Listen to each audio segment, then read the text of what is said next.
Hi, I'm Tiffany Stone and welcome to Your Health Matters. Today we're speaking with Dr. Jeffrey DeClaire of the Michigan Institute for Advanced Surgery. Dr. DeClaire, tell me about the partial and full knee replacement and how the use of robotics had advanced this procedure.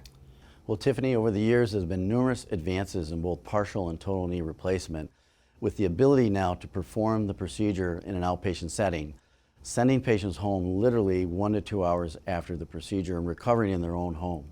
In addition, robotic knee surgery has allowed for the improvement in the positioning of the implant, which allows for a much more accurate placement and therefore better patient satisfaction, less pain, and a quicker recovery.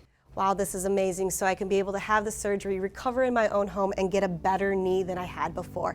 Thank you so much for that information. The Michigan Institute for Advanced Surgery can handle any of your orthopedic needs. Schedule an appointment with them today.